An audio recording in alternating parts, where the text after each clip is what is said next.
Olá, pessoal. Espero que tudo esteja bem com vocês. Eu sou o professor Yuri Andreas Reblin.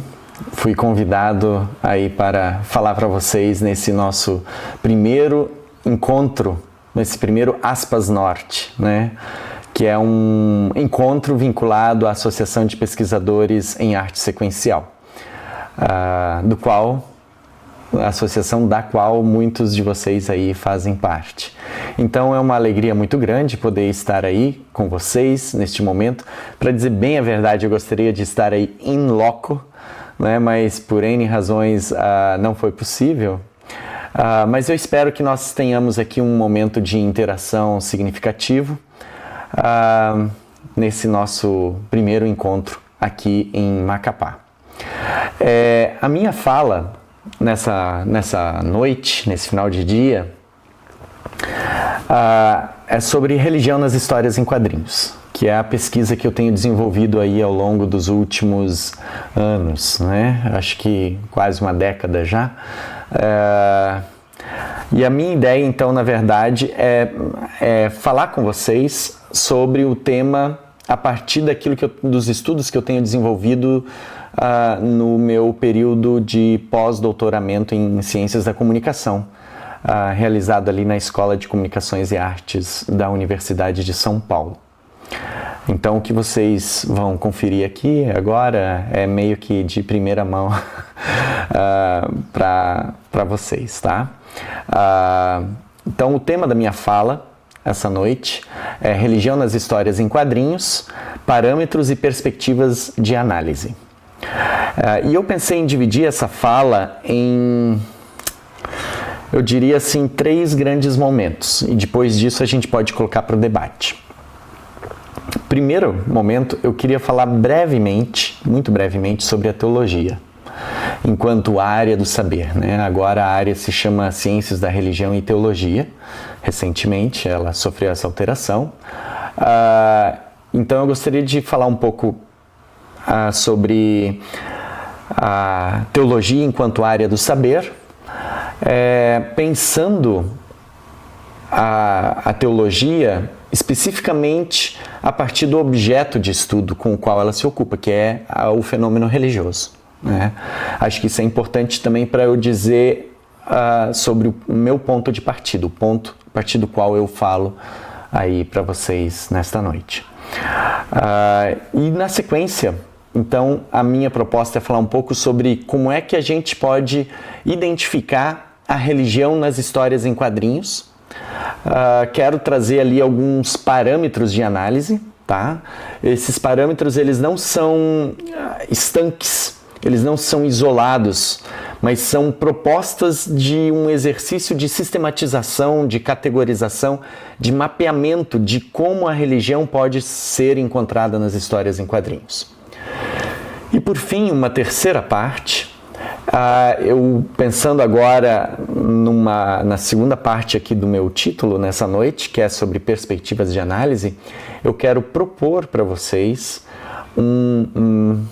digamos assim, propor é um pouco audacioso talvez, mas eu quero sugerir, melhor dizendo, um método de análise, de leitura hermenêutica das histórias em quadrinhos a partir da teologia, né?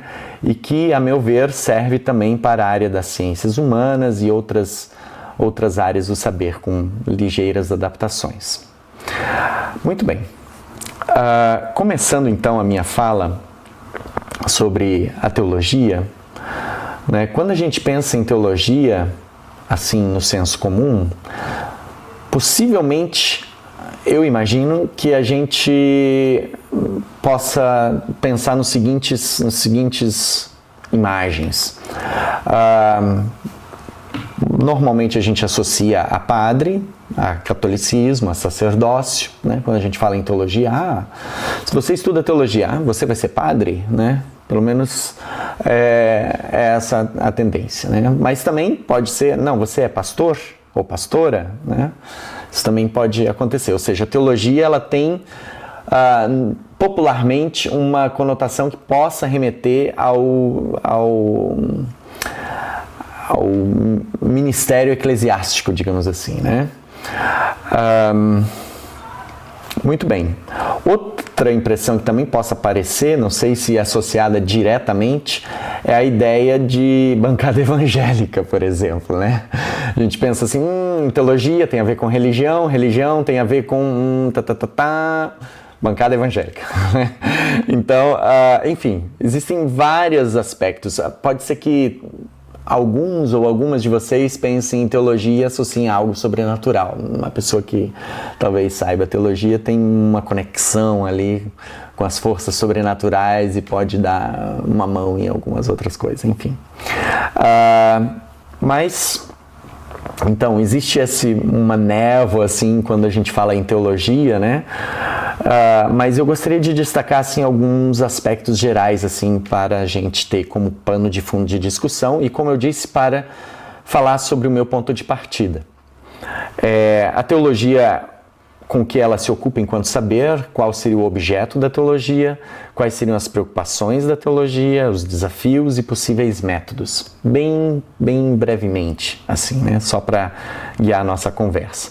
E aí eu vou colocar aqui para vocês conferirem uma pequena tira do Charles Schulz, da Turma do Minduim, dos Peanuts, que é uma conversa do Charlie Brown com o Snoopy sobre teologia, que eu acho que ilustra bem o que a gente quer dizer quando fala de teologia. O Charles, como vocês estão vendo ali na imagem, ele diz assim: "Eu soube que você está escrevendo um livro sobre teologia", pergunta para o Snoopy. "Eu espero que você tenha um bom título." E aí o Snoopy pensando: "Eu tenho um título perfeito. Já ocorreu que você possa estar errado?" Então, o que eu quero dizer com isso? Quando a gente pensa em teologia, geralmente a gente pensa, isso não é próprio da teologia, está relacionado a outras áreas do saber também, mas eu acho que na teologia isso se evidencia mais, que é a questão do estatuto da verdade. A teologia, ela tem uma pretensão da primazia da verdade, né? Ela quer dizer estamento sobre a realidade, sobretudo sobre a realidade do sobrenatural, sobre sobrenatural, e quer afirmar isso muitas vezes categoricamente, né? E aí eu acho que essa brincadeira que o Charles Schulz faz nessa tirinha, ela ilustra bem aquilo que de fato acontece dentro de uma reflexão da teologia, né? Que a teologia não tem a primazia sobre a verdade. Ela tem antes, e essa é a tarefa da teologia, né? É a primazia sobre a vida. Essa é a distinção, na verdade. Mas, quando a gente vai falar de teologia, talvez alguns de vocês saibam, mas o termo foi usado primeiro na poesia grega, né? Surgiu lá como poema dirigido aos deuses, e que depois um termo que foi apropriado pelo cristianismo e atualmente se refere à reflexão majoritariamente cristã, mas não exclusiva, uma área do saber do cristianismo, né? Mas não exclusiva, né? Mas tem essa associação forte com o cristianismo, normalmente. Mas, por fim, não obstante, é um termo polissêmico. E a gente pode dizer que a teologia, ela tem três perspectivas. Ela tem uma perspectiva acadêmica, ela tem uma perspectiva institucional e ela tem também uma perspectiva do cotidiano, por assim dizer. Quando a gente fala numa perspectiva acadêmica, a gente está se referindo à pesquisa e ao estudo sistemático da epistemologia do religioso, isto é, como o conhecimento sobre o religioso é construído, né? E o principal exercício dessa perspectiva acadêmica é a hermenêutica, né? Então a gente se ocupa com textos sagrados, mitos, ritos, as diferentes linguagens próprias da religião, né? Buscando entender a realidade, entender a realidade à luz da experiência de fé. Então, a reflexão acadêmica sobre a teologia, ela visa entender esse fenômeno religioso em primeira instância, né? E, em segunda instância, a realidade, à luz desse fenômeno religioso, né? Tem uma perspectiva institucional, que remete então à sistematização do conteúdo religioso, sobretudo de instituições religiosas, né? A gente está falando aí de dogmas, doutrinas, credos, né? Diretrizes da vida religiosa, essas normatizações, né? Canonização de santos, por exemplo, né? E por aí afora, né? Então é a vida institucional da instituição religiosa, né? Então a teologia também se ocupa com isso. Aí, por fim, a teologia também como uma expressão popular de fé, né? E aí a gente usa como referência um texto do Rubem Alves, um conceito, né? Um termo do Rubem Alves que depois foi conceitualizado, que é a ideia de teologia do cotidiano. Teologia do cotidiano são as afirmações que eu enuncio a partir das minhas experiências de fé no cotidiano, né? Ou seja, no meu dia a dia eu estou vivendo diferentes situações problema, e a forma como eu respondo a essas situações problema eu posso enunciar asseverações ou sentenças religiosas.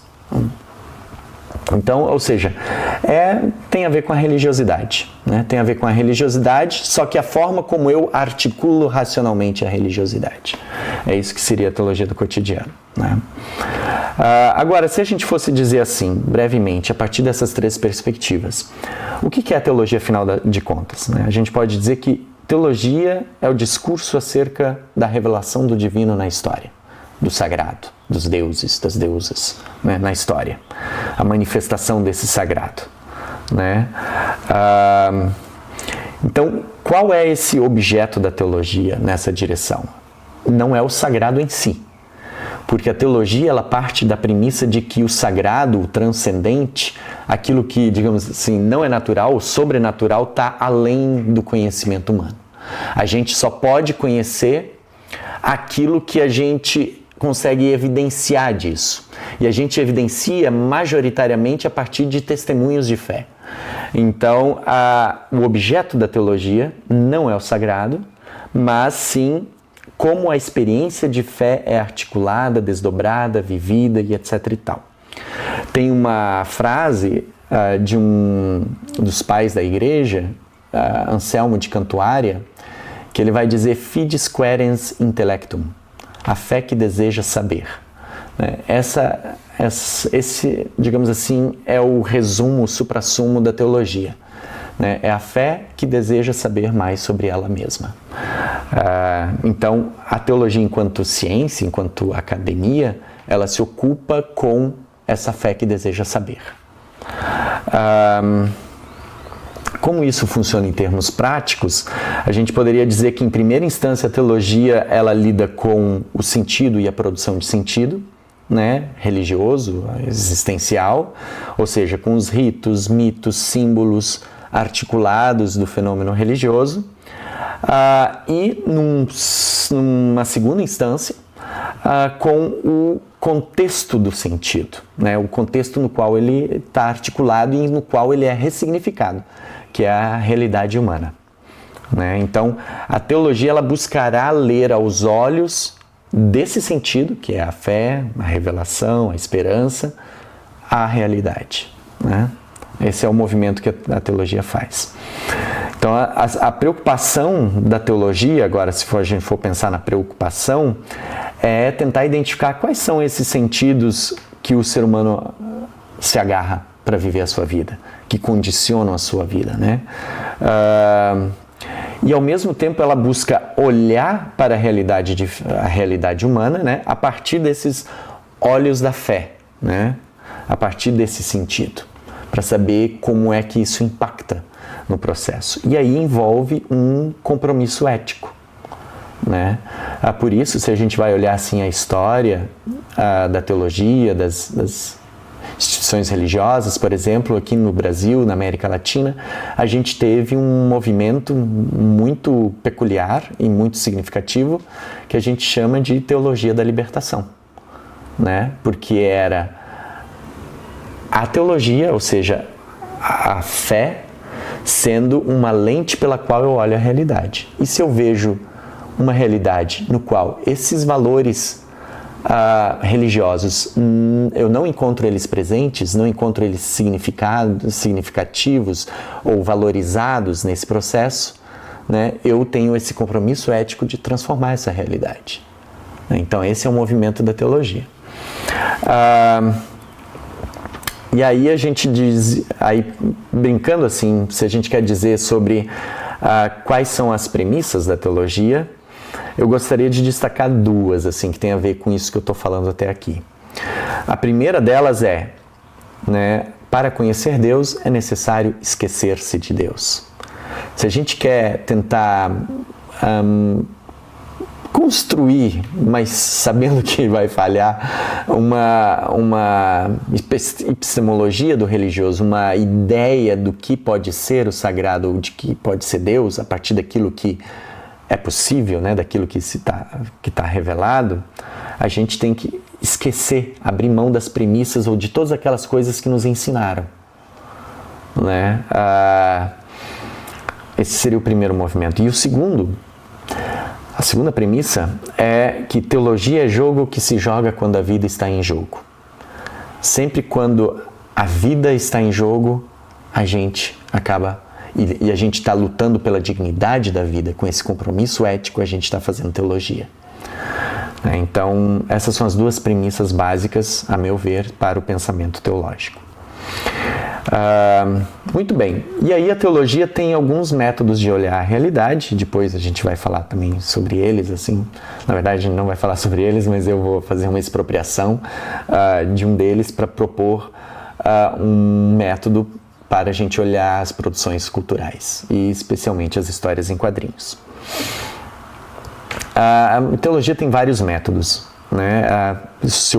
Ela é uma ciência hermenêutica da realidade. Então, ela se ocupa com o estudo da tradição, com o estudo dos textos sagrados, e para isso ela faz um exercício de exegese.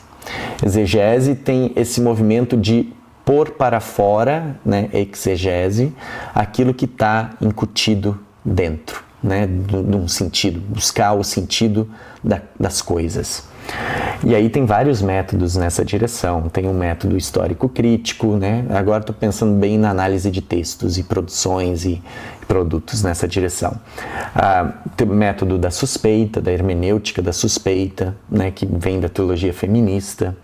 Aí tem a leitura sociológica da Bíblia, tem perspectiva negra, tem a perspectiva ecológica, tem a perspectiva de leitura popular.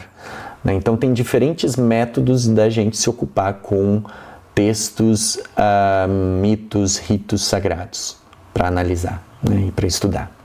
E, ainda assim, se é uma coisa mais de movimento, a teologia também faz uso de vários instrumentos das ciências humanas em geral, sobretudo das ciências sociais, né, da sociologia, da antropologia. Ela se nutre desse arcabouço metodológico também para fazer uma leitura da realidade.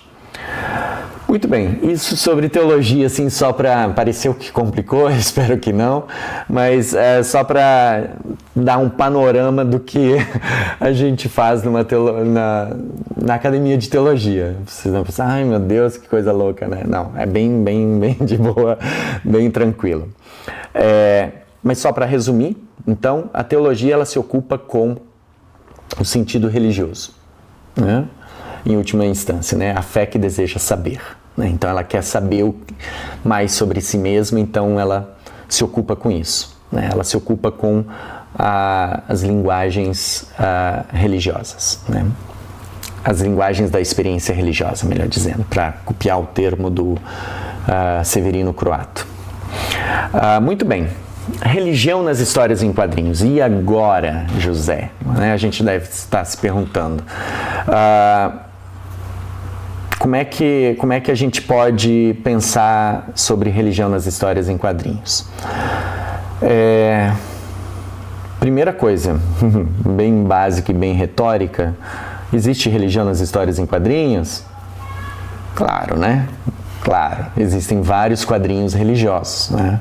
A gente tem aí, pensando assim nas últimas produções brasileiras, assim, só assim para pegar assim digamos assim, o mainstream em termos de quadrinhos sobre religião.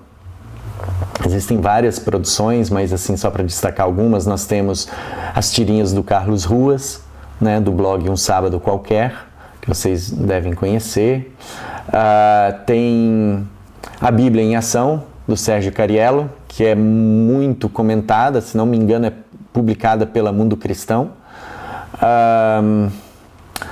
Temos o Yeshua, do Laudo Ferreira e do Omar Vinoli, que também é uma obra-prima muito significativa, né? Pensando assim dentro da perspectiva do cristianismo, maiormente, né? Existem outros trabalhos também. Para um público mais infanto-juvenil, mas não necessariamente, tem o Esmilinguido, né? O nosso amiguinho da Igreja Adventista. Então nós temos vários materiais religiosos, né? A minha ideia aqui não é agora dizer assim, olha, tem isso religioso, tem aquilo religioso, tem tá. A ideia não é agora ficar vomitando, digamos assim, um catálogo sobre religião nas histórias em quadrinhos. Isso vocês encontram na internet e muito material por aí afora. A minha proposta aqui na nossa fala é abordar a questão de indicar alguns parâmetros sobre religião nas histórias em quadrinhos e depois perspectivas de análise. Sobre parâmetros, então, né? Como eu disse, a ideia não é falar trazer aqui um catálogo sobre religião nas histórias em quadrinhos, mas definir alguns parâmetros que possam nos auxiliar em termos de análise. Então, nessa direção, talvez antes disso, de falar sobre isso, quem sabe eu acho que seria muito importante a gente resumir brevemente o que são histórias em quadrinhos mesmo. A gente sabe que a gente pode definir histórias em quadrinhos de diferentes maneiras, né? O próprio Nobushinen, naquele livro sobre conceitos básicos das histórias em quadrinhos, já disse que, olha, tem quadrinhos sem balão, tem quadrinhos com balão, tem quadrinhos com os quadrinhos bem definidos, tem quadrinhos sem muito quadrinho, né? Então, quando a gente vai falar de histórias em quadrinhos, a gente pode buscar vários conceitos diferentes, com várias ênfases diferentes, mas todas elas trazem um ponto em comum, né? Que é a ideia do predomínio da imagem e de uma imagem que conta uma história, uma imagem narrada sequencialmente, né? Uma história narrada sequencialmente por meio de imagens, né? Para os nossos propósitos aqui, pensando no estudo da religião, eu acho importante destacar 3 aspectos sobre histórias em quadrinhos. 3 aspectos sobre histórias em quadrinhos.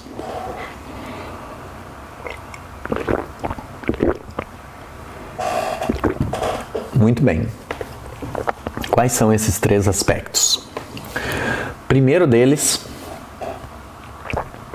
é pensar que histórias em quadrinhos são, antes de mais nada, assim, elas são narrativas, né? Claro. Mas, assim, 3 aspectos que eu quero abordar. Primeiro, que histórias em quadrinhos são uma forma de linguagem. Isso é muito importante. Segundo, que histórias em quadrinhos são um produto cultural. E terceiro, que histórias em quadrinhos são uma expressão artística. Eu gosto de pensar nesses três vieses. Sobre quadrinhos e linguagem, é importante nós termos em mente que, como linguagem, os quadrinhos eles vão trazer signos, significados, símbolos, valores. Eles vão trazer diferentes elementos do nosso universo de sentido. O Rubem Alves, ao falar da linguagem no livro O Suspiro dos Oprimidos, em que ele discute o fenômeno religioso, ele vai falar que a linguagem é a memória coletiva da sociedade. Então a gente poderia expropriar esse termo do Rubem Alves e dizer que as histórias em quadrinhos, provocativamente, são a memória coletiva de uma sociedade. Porque os quadrinhos são, em primeira instância, linguagem. E como linguagem, como memória coletiva de uma sociedade, elas são uma representação de mundo, representação de valores, representação de ideias, representação de perspectivas de mundo. E aí tem até um plus nesse processo, porque não estamos falando só da linguagem textual, né? Porque a gente sabe que toda palavra, nomeadamente, né, que a gente atribui um valor, carrega um signo, um significado, possui um valor. Estamos falando também de imagens, né, nesse processo. Então, primeira ideia, histórias em quadrinhos são uma forma de linguagem. O segundo é que histórias em quadrinhos são produtos culturais. Como produtos culturais, o que é importante nós termos em mente aqui? Que como produtos culturais, as histórias em quadrinhos são frutos de um contexto. São frutos de uma sociedade, são expressões dessa sociedade, produzidos numa e destinados a essa sociedade, né? Como produto cultural, as histórias em quadrinhos também estão relacionadas à produção, a mecanismos de produção, né? E também como produto cultural, as histórias em quadrinhos, elas contam uma história.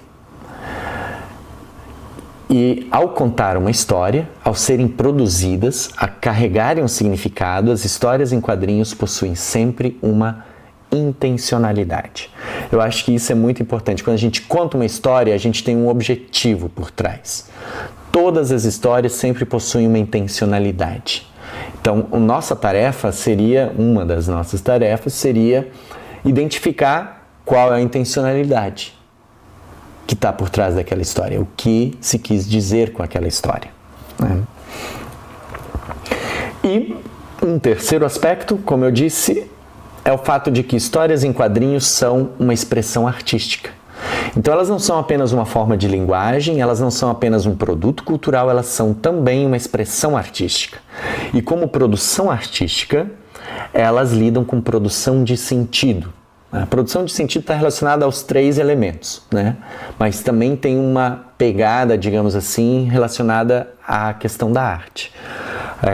E aí, quando a gente está falando de arte, a gente está falando também de leitura de mundo, está falando de imaginário, de retórica, de subjetividade, né? A arte sempre tem aquele exercício retórico de dizer algo para ti mesmo, né? De falar, digamos assim, para as entranhas do teu ser, né? Como a gente diz. Então ele tem esse poder que a arte tem. As histórias em quadrinhos têm esse poder que a arte tem, né? Que o cinema tem, que um quadro pode ter, que uma música pode ter, né?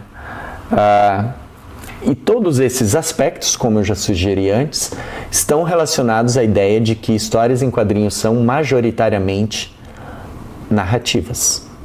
Então nós temos as histórias em quadrinhos como narrativas, que também são uma forma muito peculiar de linguagem, são um produto cultural, né, relacionado aí à cultura pop, à indústria cultural, né, ou como até se diz hoje, das indústrias criativas, e também são uma expressão artística, elas são arte.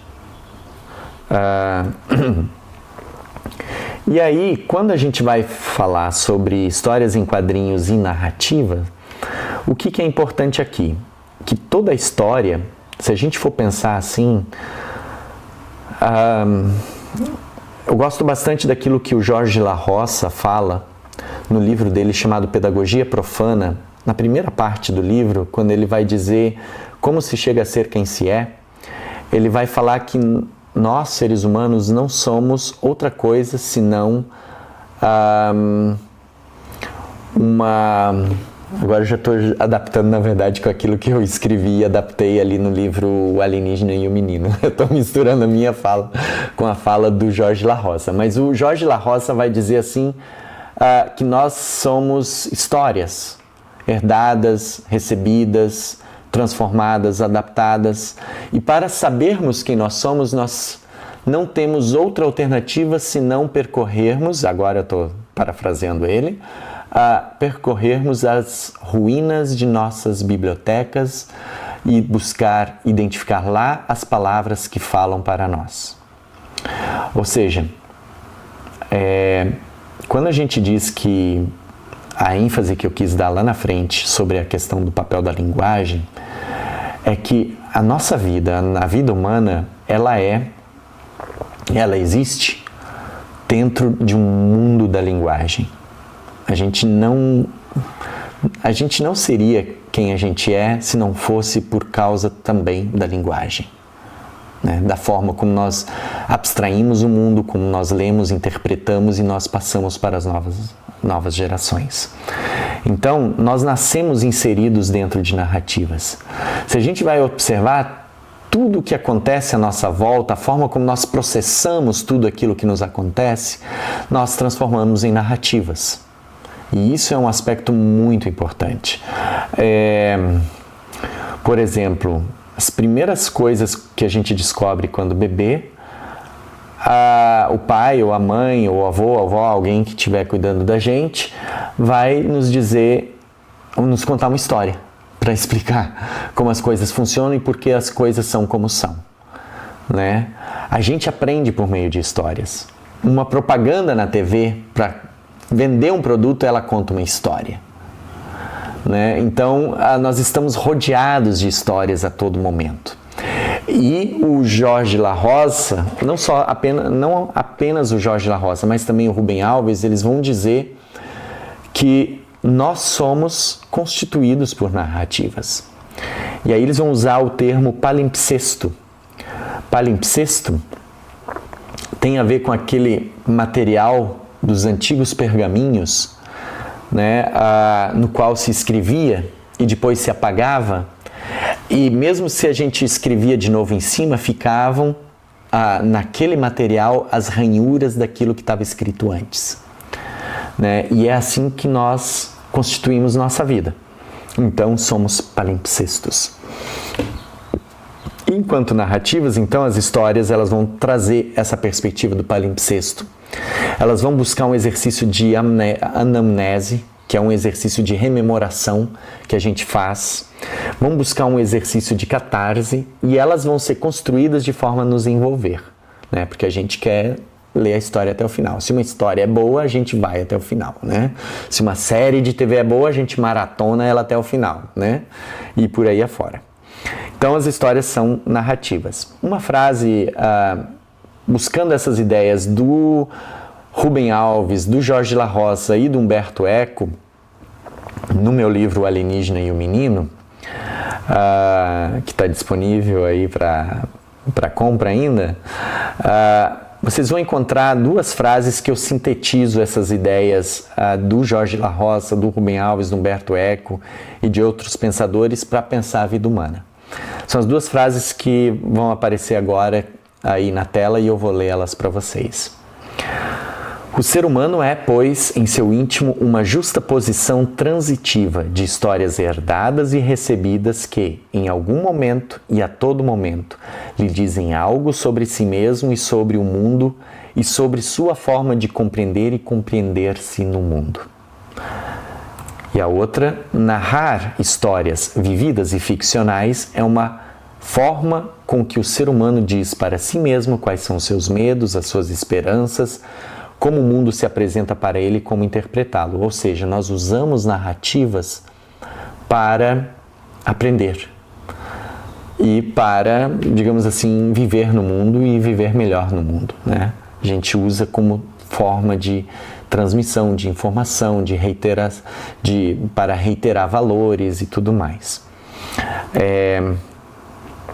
Muito bem. Então, e pensando na perspectiva da intencionalidade. Então, resumindo a história, as histórias em quadrinhos, elas são interessantes por conta desses aspectos. Elas são uma forma de linguagem, elas são um produto cultural e elas são uma expressão artística. Agora, como é que a religião aparece nessa história toda, né? A gente sabe aí que existem vários quadrinhos de religião. E até, talvez a gente não imagine, mas tem muitos quadrinhos que trazem religião sem a gente perceber que trazem religião. A minha proposta é apresentar 3 pontos de intersecção entre religião e histórias em quadrinhos. Como eu disse, a ideia é criar parâmetros e perspectivas de análise, né? A partir do qual a gente pode identificar nichos de como as histórias em quadrinhos lidam com a experiência religiosa. Então nós temos, primeiro, quadrinhos como produção religiosa, esse seria o primeiro ponto de interseção. Segundo, quadrinhos com temas reconhecidamente religiosos, que seria o segundo ponto. E quadrinhos como expressão de um universo simbólico e de sentido, que seria o terceiro ponto. Quadrinhos como produção religiosa seriam os quadrinhos que são declaradamente religiosos, ou seja, eles possuem um objetivo confessional.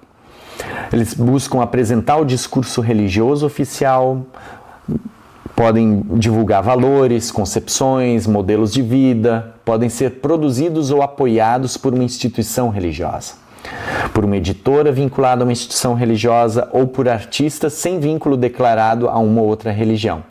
Mas ainda assim, eles estão comprometidos com uma identidade religiosa. Que quadrinhos seriam esses? Digamos assim, a Turma do Esmilinguido, o Nosso Amiguinho, por exemplo. São quadrinhos que estão comprometidos com valores, com uma identidade religiosa, com a manutenção de uma identidade religiosa, né? Até a Bíblia em Ação, do Sérgio Cariello, ele também traz essa mesma perspectiva, porque ele também está comprometido em retratar a Bíblia, né? As histórias do cristianismo. Então, quadrinhos como produção religiosa seria a primeira categoria. A segunda categoria seriam quadrinhos com temas reconhecidamente religiosos, né? Que são quadrinhos que apresentam elementos, símbolos, conceitos, argumentos que a gente identifica como próprios da religião. Por exemplo, quadrinhos que lidam com o sobrenatural. Normalmente a gente entende que fantasma, espírito, deuses, né, pertencem tudo aquilo que no senso comum a gente identifica como pertencente à experiência religiosa, à esfera da religião, né, ao mundo da religião. Então, essa seria a segunda categoria de análise, quadrinhos que lidam com elementos que a gente reconhece como sendo religiosos, sem compromisso com a construção ou com a manutenção de uma identidade. Ou seja, eu não quero contar a história de Cristo, ou a história de Buda, ou enfim. Então, são quadrinhos que não têm uma preocupação com uma identidade confessional, mas são quadrinhos que estão comprometidos com a construção da história. Por exemplo, O Reino do Amanhã, do Alex Ross e do Mark Waid. Né? A gente olha, é uma história de super-herói, mas tem vários elementos ali que são utilizados na narrativa como recurso para a narrativa e que são pertencentes ao universo da religião. Então, essa seria a segunda categoria. São quadrinhos que então estão comprometidos antes com a construção da narrativa, ou seja, a religião não é o quadrinho que serve à religião, né, como no caso do Nosso Amiguinho ou do Esmilinguido ou outras histórias assim, né, mas é a religião que serve à história em quadrinhos, né? Estou usando ela como recurso, né? Porque quer queira, quer não, quando a gente usa um elemento sobrenatural, a história sempre fica mais interessante, né? Mais bacana, né? Então, enfim, é um bom recurso narrativo. A religião é um bom recurso narrativo. E uma terceira categoria, que não seria bem uma categoria, porque envolve todo o resto, digamos assim, seriam os quadrinhos como expressão do universo simbólico de sentido. Essas seriam histórias bem cotidianas, que expressam a vida cotidiana, sem identificação, pretensão ou fronteira clara do que é religioso ou não. Eu não identifico isso nessas histórias, né? Elas não são identificadas como sendo quadrinhos próprios contendo religião. Por exemplo, quadrinhos dos X-Men. Eu posso olhar, tá, mas não tem nada de religioso. A menos que seja uma história do Noturno, né? Aí a gente sabe que é um quadrinho religioso, né? Porque, enfim, vocês sabem que o Noturno foi seminarista, aquela coisa toda. Então, mas são quadrinhos que podem evocar reflexões teológicas. Porque quando a gente está lidando com uma história, volta e meia, e isso não é exclusivo, mas volta e meia pode acontecer de que essa história traga valores que são caros à teologia. Por exemplo, né, eu falei antes dos X-Men, temas como alteridade, preconceito, violência, esperança, são temas que são caros à teologia e à reflexão teológica. Então, quando uma história em quadrinho lida com conceitos assim, elas não são religiosas, não têm pretensão religiosa, não têm pretensão com identidade religiosa nenhuma, mas elas podem evocar reflexões teológicas, né? Mas aí fica muito a cargo de quem está lendo, ou às vezes do teólogo, do religioso, alguém que identifica isso, né? Sem forçar muito a barra. A ideia não é agora ver coisas onde não existe também, não é isso. Mas a ideia é antes identificar o conceito que está lá presente e ver como aquela narrativa lida com aquele conceito. Né? O conceito da morte, por exemplo. Né? Enfim, e por aí afora. E aí nós temos vários quadrinhos que podem servir a essa questão. Bem, eu poderia falar muito mais sobre isso, né? A gente poderia discutir aqui a questão dos super-heróis, né? Que é um caso muito particular do contexto norte-americano, mas que, por sua vez, também está muito vinculado à questão da religião, né? E aí é muito curioso como muitos personagens, muitos super-heróis também parece que insistem em apresentar uma confessionalidade religiosa, né? Se vocês leram Superman 4 Estações, vocês vão saber que o Superman e essas 4 estações integra, por assim dizer, o cânon do personagem, é metodista, né? Clark Kent, ali no interior do Kansas, né? Ia nos cultos na igreja metodista. Ben Grimm, por exemplo, é judeu, né? Então a gente sabe, Matt Murdock, o Demolidor, é um católico de carteirinha, né? Então, ou seja, vira e volta, até mesmo esses personagens icônicos, os autores, os artistas envolvidos ou as editoras envolvidas meio que parece que tem a necessidade, culturalmente falando ou socialmente falando, de atribuir uma pertença religiosa também a esses personagens, né? Mesmo porque isso ajuda também a dar um aspecto tridimensional ao personagem, ele se torna mais complexo, né? Muito bem, mas enfim, apenas para fomentar a possibilidade aqui de diálogo. Por fim, eu já estou no avançado da hora, eu já acredito, já devo ter estourado meu tempo aí, mas só para encerrar, eu gostaria de falar brevemente sobre uma possibilidade de análise de histórias em quadrinhos, não só histórias em quadrinhos, mas também de produtos artístico-culturais da cultura pop. E esse é um método aqui próprio da teologia, digamos assim, que eu tomei a liberdade de adaptar e expropriar.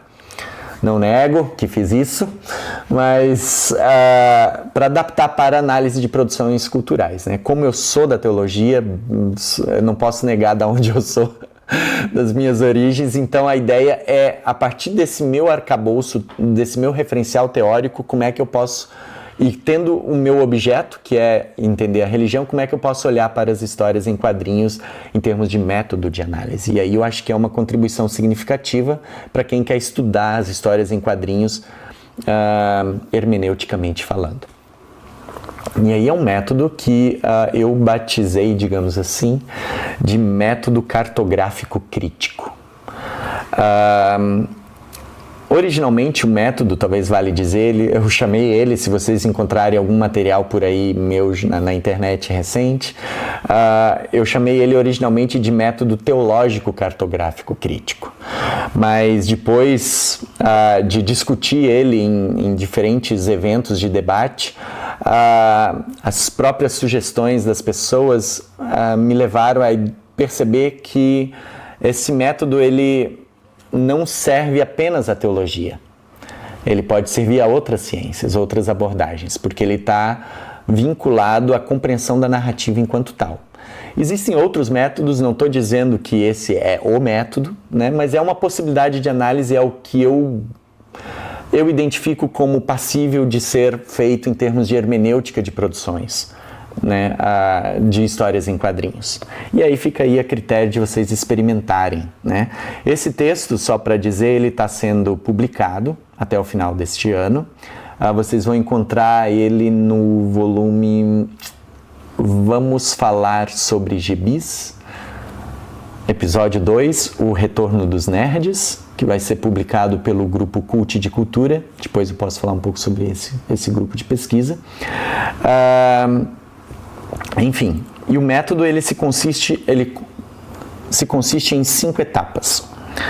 Eu vou falar aqui brevemente e depois qualquer a gente pode entrar em detalhes.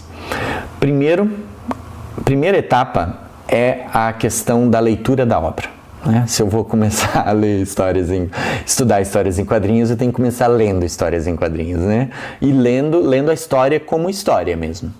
Ler a história, ver como ela se apresenta, fazer bem o exercício de leitura. Essa seria a primeira etapa. Segunda etapa desse método seria olhar para a narrativa, como essa narrativa está construída. E aí eu teria 3 etapas, subetapas dentro dessa etapa, digamos assim, 3 eixos para olhar para a narrativa, que seria a coesão interna, a coesão estruturante e a coesão externa. A coesão interna seria a questão da coesão do enredo, de como a história é contada. A coesão estruturante trata-se da identificação do gênero no qual essa história foi construída. E a terceira seria a coesão externa, que seria a relação da história contada com o arco narrativo ao qual ela pertence. Ou seja, vou estudar a narrativa enquanto tal, né? Eu me ocupo com o texto, né? E aí também, no caso das histórias em quadrinhos, é importante considerar o elemento pictórico da narrativa. A etapa 3 consiste na análise do contexto criativo, ou seja, se a etapa 2 se ocupa com o texto, a etapa 3 se ocupa com o contexto, né, de como a história foi produzida, quais são as características de autoria, contexto de criação, quem são os autores da história, a política editorial, etc. e tal. A quarta etapa, ela é chamada de historicidade e se refere à tradição da narrativa, ou seja, qual é o lugar que essa história eventualmente ocupa dentro do todo da mitologia de um personagem, de uma saga, etc. e tal, né? Qual é o impacto no fandom, por exemplo, né? Então, analisar esse aspecto. E o quinto aspecto seria a análise a partir da ciência em si, né? Como eu disse, originalmente o método estava pensado como método teológico, cartográfico, crítico, e aí essa etapa 5 agora seria a análise teológica. E essa análise teológica eu desdobraria em 5 perspectivas, tá? Mas não precisa ser análise teológica aqui. Aqui poderia ser uma análise sociológica, antropológica, histórica, uma análise, enfim, filosófica, das diferentes áreas das ciências humanas, a perspectiva que eu quero empregar. Para a perspectiva da teologia, eu coloquei aqui 5 pontos que interessam a teologia para a análise de uma história em quadrinhos. Primeiro, seria aquilo que a gente chama de teontologia, que é estudar a construção do personagem principal, do conceito de herói. Qual é o protagonista principal? Quais são as características desse personagem? O segundo seria a armatiologia. Seria qual é o conceito de mal presente na história.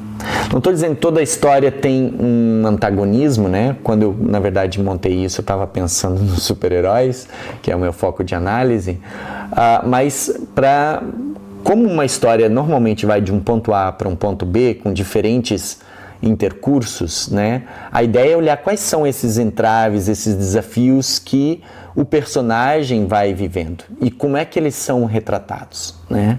Especificamente, aqui eu me ocupo, pensando nos super-heróis, com a ideia do conceito de mal, né? Se o mal é inerente à vida humana, se o mal é externo, quais são as características desse mal. O terceiro ponto é a ideia do conceito de salvação presente na história, né? Então, qual é a ideia de salvação? São termos caros à teologia. O quarto seria o conceito de esperança presente na história, que também é importante. E o último, que aí não é sempre possível de análise, mas que a gente coloca à mesa sempre que possível, é a questão da eclesiologia, que no caso das histórias em quadrinhos seria o impacto interpretativo e o uso do significado da história no cotidiano do fandom. Ou seja, como é que aquela ideia é expropriada e adaptada, assimilada pelos fãs, pelos leitores. Então essa é a proposta do método cartográfico crítico para análise de produções culturais, para análise de histórias em quadrinhos. Enfim, minha proposta aqui hoje foi trazer um pouco desse panorama daquilo que eu tenho pesquisado e com base nisso a gente pode conversar na sequência. Obrigado pela atenção, né? Espero, pela paciência. Talvez antes de eu apenas encerrar minha fala, eu só gostaria de destacar ainda uma coisinha. Para quem quiser, eu tenho me encontrar. Vocês me encontram fácil no Google, no Google Acadêmico especificamente, né? Tenho aqui ainda o Para o Alto e Avante, que é um dos primeiros livros que eu escrevi sobre histórias dos super-heróis, análise crítica. Enfim, vocês me encontram vinculados a Aspas, acessem o blog da Aspas, acessem a página do Cult de Cultura no Facebook, que é o grupo de pesquisa daqui, né, que pesquisa, entre outras coisas, também religião nas histórias em quadrinhos. E não por último, eu gostaria só de fazer duas propagandas bem rápidas, que é o seguinte: nós estamos lançando ano que vem duas especializações, que são duas especializações montadas pelas pessoas que compõem a Aspas, em parte, né? É produzido pela Faculdade ZEST, que é a instituição aqui na qual eu estou vinculado, pelo grupo de pesquisa daqui, né? Então, meio que uma parceria assim, de autoria.